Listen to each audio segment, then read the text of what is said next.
Hi there, this is John Wittry, This is Donna Wittry. and welcome back into our living room for the next in the series of how to have an optimal success and loving relationship. I don't think I got the title right, but it's really close.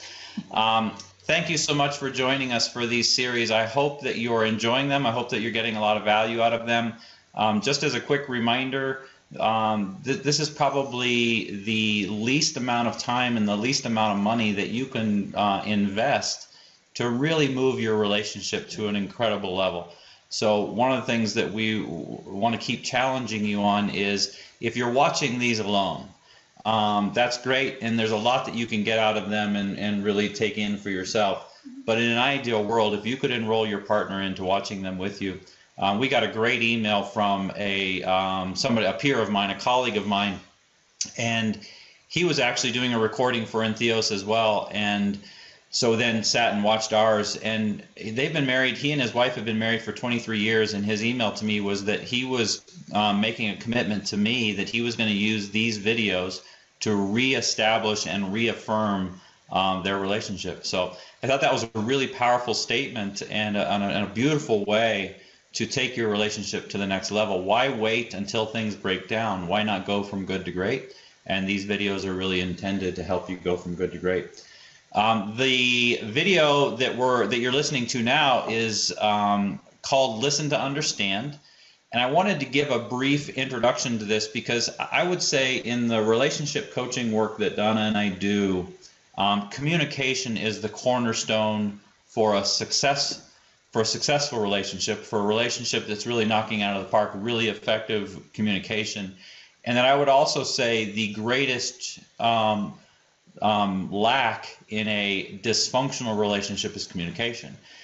The listening to understand is one aspect of communication, so it's really the listening part. So I think fundamentally we all have such a strong desire to be heard. You know, at a core level, to really know that the other person has heard what we said, and listening to understand is in contrast to listen just long enough to formulate your response, which unfortunately is the way most people listen. Most people are listening, and while they're listening, they are judging what's being said, and they're coming up with their retort. And if that's the case, if you find yourself doing that, then the reality is you're not listening to understand. You're listening to respond, and there's a place for listening to respond. But today we really want to do a deeper dive on really listening to understand one another. Yeah. So our first one. Yeah. So the first one, I was just giving you a space in case you had something profound to add to that. So the first one is it actually all starts where you're coming from. Yeah, so when you're listening, are you quieting yourself on the inside? Are you stopping your mind from formulating your opinion? Are you really taking in everything that your partner or spouse is saying, taking a minute to think about it, not really necessarily even having to respond, just saying to yourself, wow, you know, can I get the feeling? Can I connect with their eyes? Can I really hear everything that they're saying? Because people are not just saying words. People are expressing their feelings when they're talking, and listening to all of their body language and listening to everything that's in their mind is really the place where you're connecting to listen to understand. It's not, I mean, we probably don't do it in our business life at all. We're listening just enough to get the instructions to go, you know, and do the task. But listening to understand in your relationship and with your partner is a different level. It's listening at the heart level, not just listening at the mind level. One of the things that I work into all the work that I do is a concept of be, do, have, that your results or what you're going to have are not necessarily a output of your doing, but they're actually an output of your being or the way you think. And so one of the things that in our relationship I've had to learn, and I continue to learn and deepen, is I want to come from a place, or I'm thinking, or I'm being, my way of being is coming from a place of wanting to understand Donna. So I'm a know-it-all. So I show up in the light in the world as a know-it-all, and maybe worse, I'm an I know better. And so that's kind of one of the rackets that I run sometimes. And in my relationship, that doesn't work. And in lots of places it doesn't work, but some great places that it does. But in my relationship with Donna, if I can actively think, I just want to understand. I don't want to agree. I don't want to disagree. I don't want to make her right. Don't want to make her wrong. Don't want to be right. Don't want to be wrong. I just want to understand. I slow down and I really come from that place. I come from a place of understand. And that then creates a space for Donna's words to land. And I'm actually listening as opposed to formulating my response. Is that fair? Yeah. Okay, number 2. Oh, this is a good one. Eliminate the distractions. So there's so many. There are so many. It's amazing how many distractions there are in our world today. And I'm going to sound a little bit like an old person, but it's more today than I can ever imagine. I can't imagine my kids. We have a 23-year-old and a 25-year-old, and they were born into this time where we have social media, we have laptops, we have smartphones, we have dumb phones, but there's all kinds of stuff whirling around us to distract us. And I mean, you all have experienced this. You go to a restaurant and you see people on a date and they're texting or they're looking at their phone in some form or fashion. That is all a distraction to really listening. How many times have you been in a conversation with somebody thinking you're saying something intelligent or at least somewhat engaging, and they whip out their phone and they start doing something on their phone? Do you really feel heard? Do you have any confidence at all that that person is really trying to get you, trying to get the essence of what you're saying? And so we work, I don't want to say we work hard, we are very conscious about carving out time in our day where there is no distraction, no TV, no phone, no anything. It's so important that you eliminate the distractions that are around you. There's actually a brilliant song out there by BB and CeCe Winans. And I haven't listened to it for years, but they actually equate distraction with the devil, if you will, or the enemy, if you will, or in Stephen Pressfield's language, resistance. Distraction is a form of resistance. And I think that's really true. And I just would challenge you as you go through your relationship in the next 30 days to look for where you're allowing distraction to come between your truly understanding what your partner's talking about. Yeah, really clear listening. Which leads us right into the third top 10, and that is creating a space for listening. And in this case, we're talking about a physical space.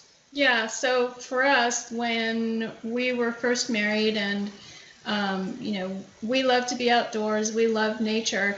And so in order to be together, I mean, you can go exercise by yourself, and we did that too, but we decided, well, what can we do that's together, that's outdoors, and that gives us some time to just talk on a regular basis. And so what we just started to do was walk our neighborhood. So we found this little hour route that was right around our neighborhood, and every night or every morning we would just start out on our walk. And we found that during that time it was really relaxing, it was nice to be out in nature, and we also found that it just gave us this really good space where we could chat with each other in a non-threatening environment, and we both were able to express our feelings and what was going on and talk about our daily life just during this hour time that we were together. Yeah, there was a side benefit to walking. To me personally, so I have a very hard time sitting still. So even doing these videos, this is about as still as you'll ever get me. And so I couldn't. It's not as natural for me just to sit and talk to Donna. And honestly, early in our marriage, that's what she would do. Let's just sit down and talk. And I'm like, oh yeah. So you lost me on two fronts. One, you want me to talk. Two, you want me to sit down. Let's skip both of those. And so that didn't work in our relationship. And so by walking, now my body is active. And so it gets quiet. When it's active, it gets quiet, and I can be more engaged. And then the other thing that was really interesting, and I never would have guessed this, is there was something valuable about not facing each other. not physically looking at each other, but just talking, walking next to each other and talking, and it was less intimidating, and I think that our communication flowed a lot better.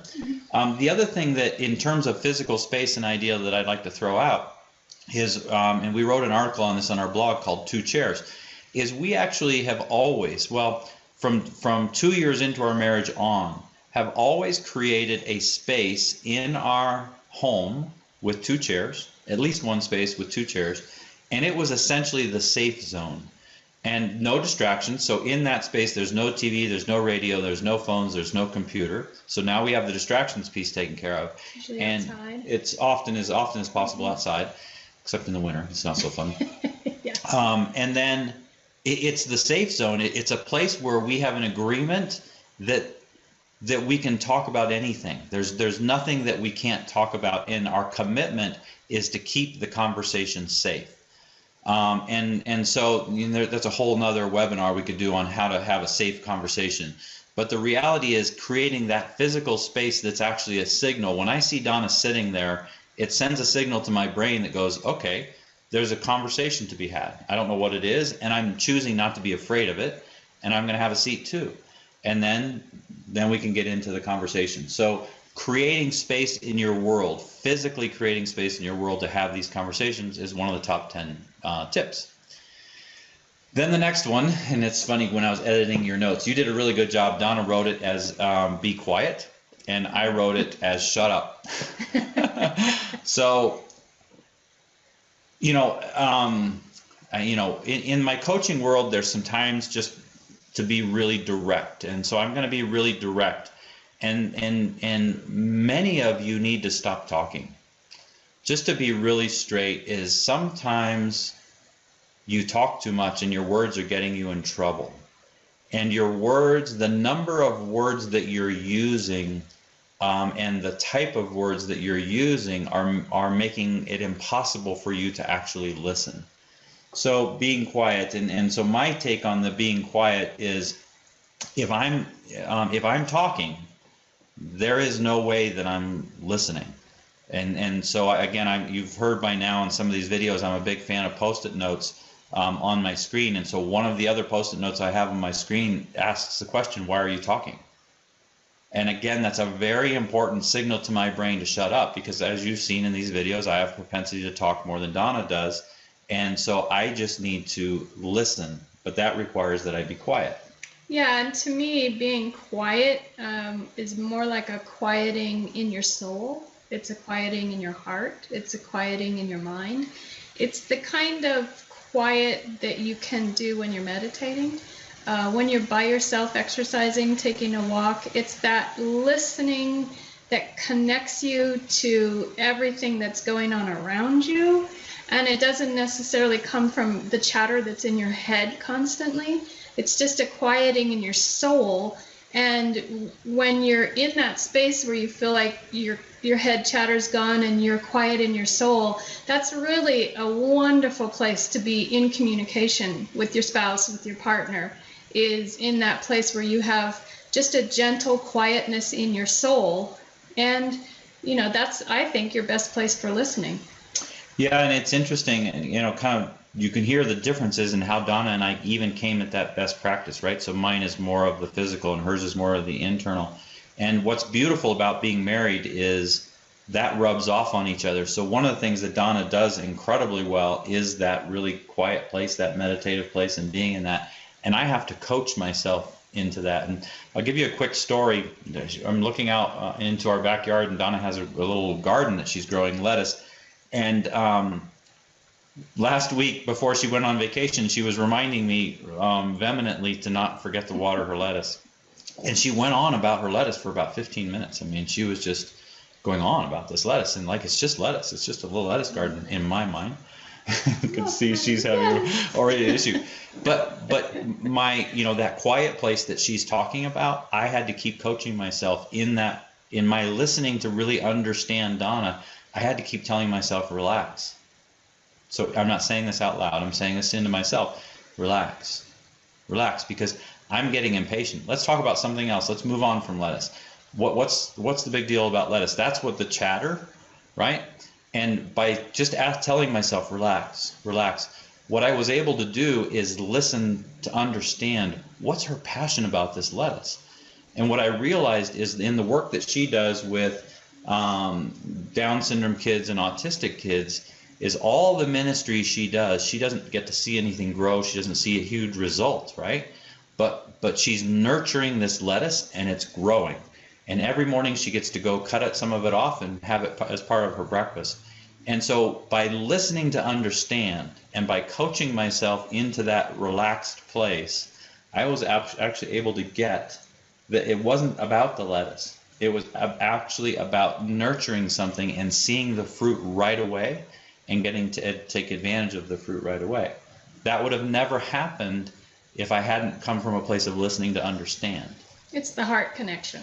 It's speaking to each other heart to heart instead of head to head, or getting all confused because the words trigger a response within you. It's that communication heart to heart where you really get to understand what is in the other person's inner being. Yeah.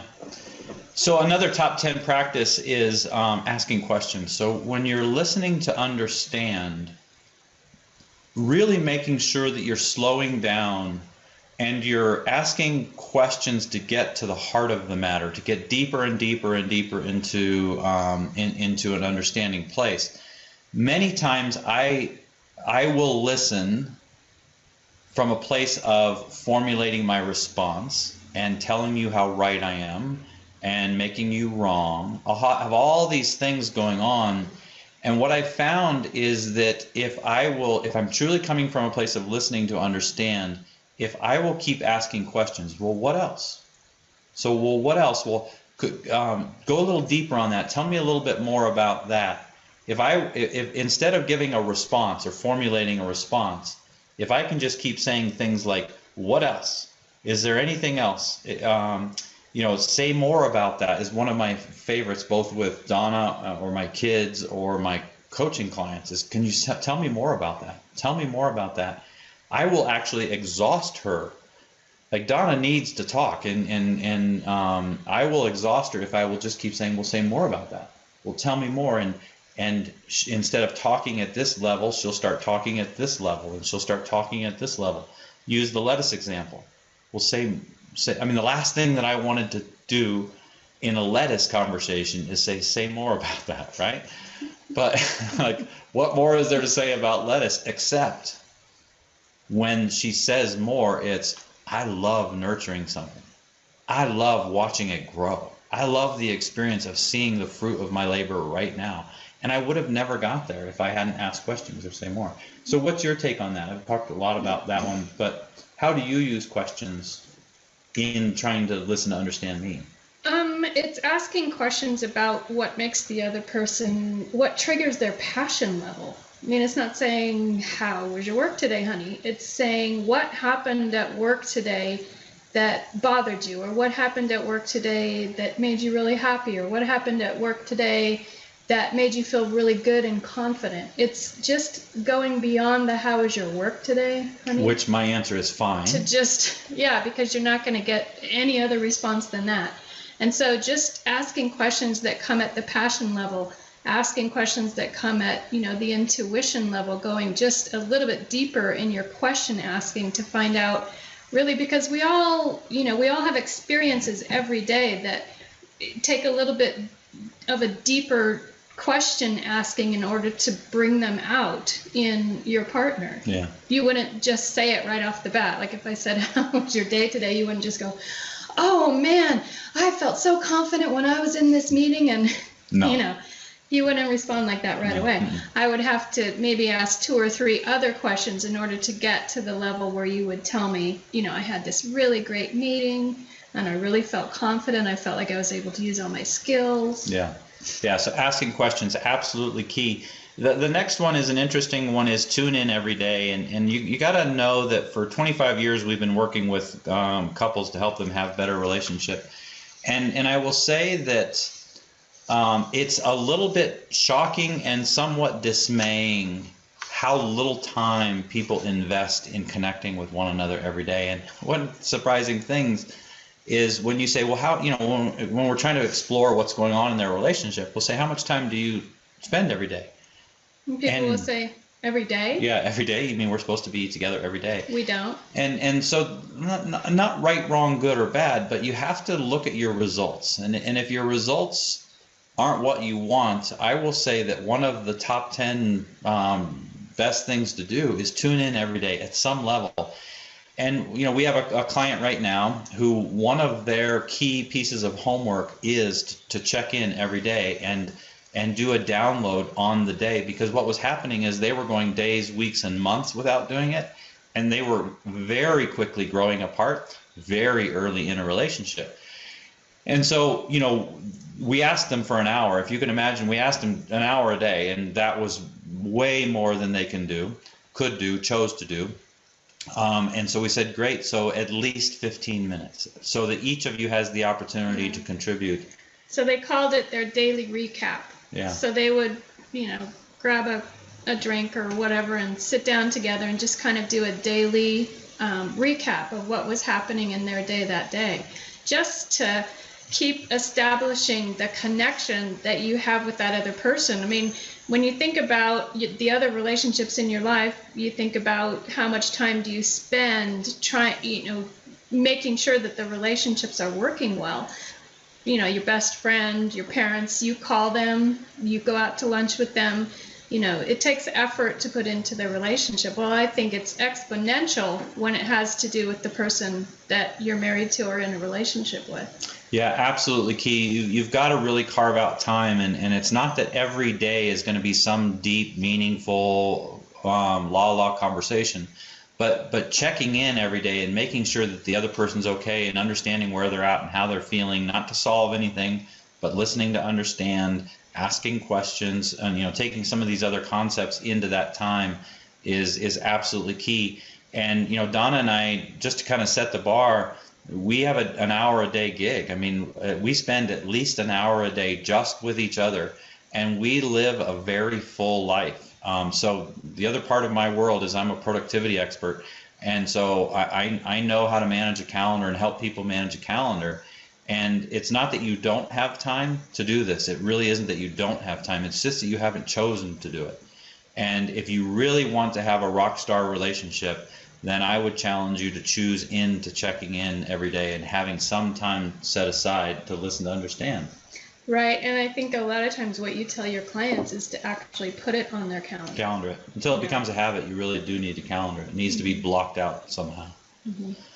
So number 7 is maybe my favorite. I have a passion around, and that's be neutral in your response, so that I don't dominate. Do you want to lead on this one?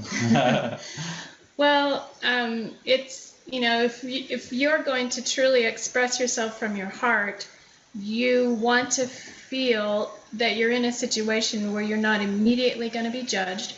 As a woman, you want to be in a situation where you don't feel like your husband is trying to solve your problems for you.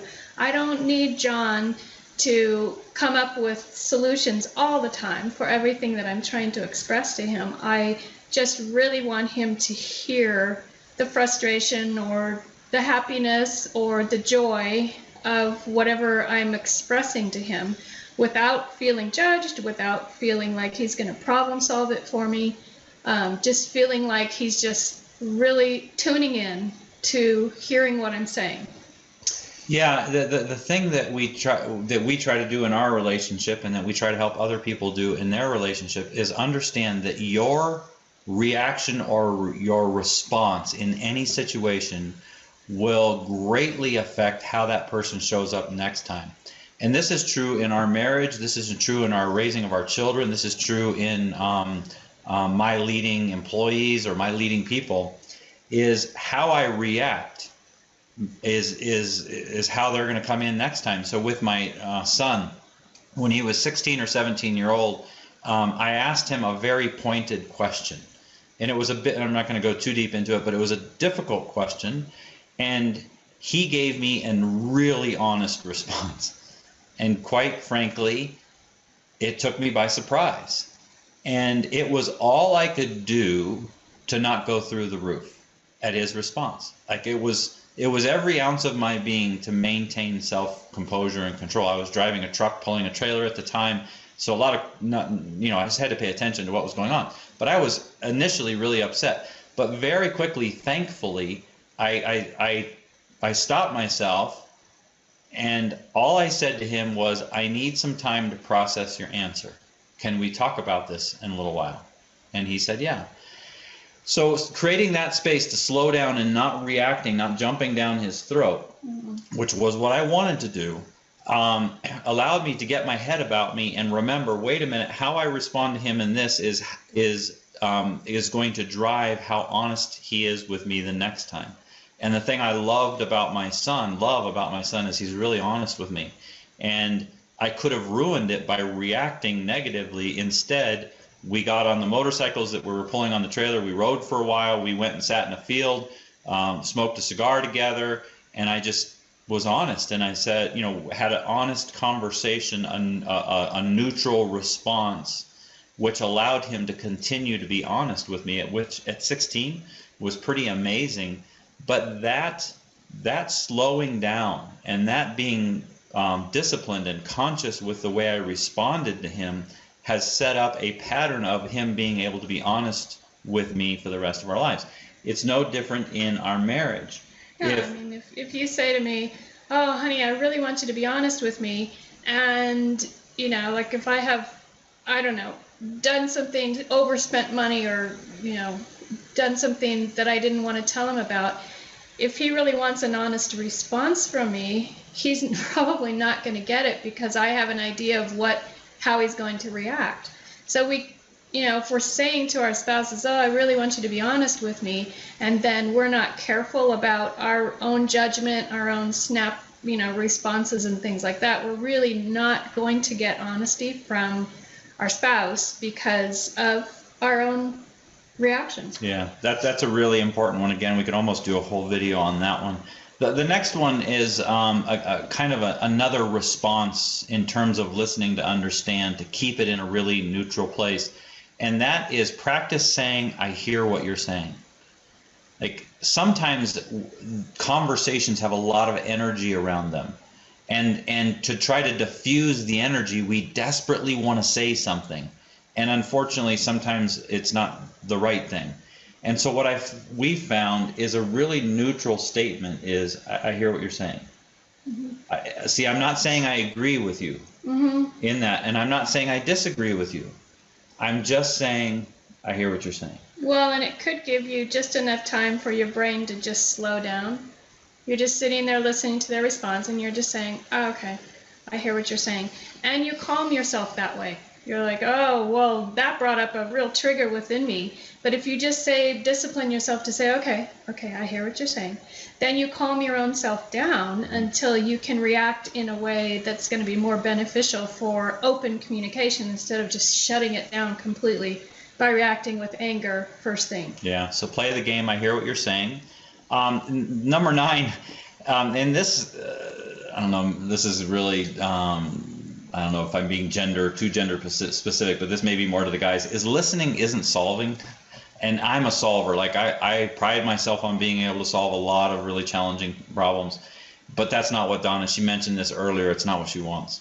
In those types of conversations, she actually doesn't give a rip about my solution, my big idea, doesn't care. She just wants to be heard and just wants to understand.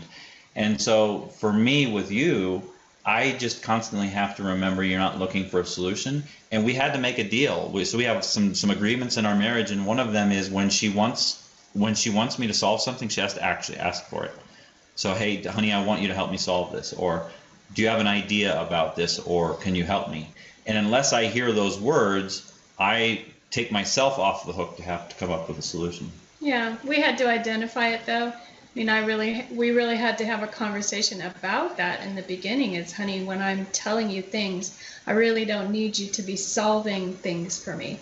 But, he didn't really get that until I said that. And, I would say, again, not to make it gender specific, but a lot of times guys don't have that clear understanding that when your wife is talking, really she doesn't want you to be solving her problems. She just wants to be telling them to you. Yeah. The last one, number 10, is slow down. You know, we are moving so fast just in life, just in general, and these conversations, communication in general requires time, but listening to understand really does require that you slow way down. Slow your thought process down, slow your reactions down, slow your responses down. You know, that's where the question asking and I hear what you're saying and going on walks and having a neutral place to sit, all of those contribute into you slowing your world down. Yeah, distractions. You know, if you're listening and you're kind of thinking about, oh my gosh, I have all of these hundreds of emails to answer, you know, that's a distraction that's going to just put you in this place where you're like, and you're not really tuned in. Yeah. And you know, again, disciplines, and I'm not recommending this, so this is just Donna and I, what we've chosen to do, but I love a cigar. I like a small cigar a day, and one of the reasons that became a pattern in my life is because that was one way that helped me slow down. That activity, because it takes about an hour to get through, and that activity had me slowing down. And I think, interestingly enough, it's a bad habit. Don't pick it up. But in our life, it has contributed to me slowing down and really hearing you. So those are our top 10 big ideas on listening to understand. Listening to understand is just one aspect of effective communication. There's other aspects of communicating well. And so we'll have more opportunity to talk about that at a future time. As always, I've got homework for you. And homework is either you or you with your partner creating a talking/listening space. So again, whether a physical environment, whether it's out walking together or an area of your house or outside or some beautiful location that you like going to that is designated a listening, talking space. Sometimes driving. Yeah, sometimes driving is worthwhile. Consciously, so the other piece of the homework is being conscious now to listen to understand. As opposed to giving feedback or responding. So for the next 30 days, what I would challenge you to do is just be really conscious about when you're listening to understand versus when you're formulating your response or you're talking, and err on the side of just listening to understand using these tips that we gave you. We so appreciate you taking the time to watch these videos. Thank you so much for joining us in our living room. We look forward to the next one with you. Thank you. Bye-bye.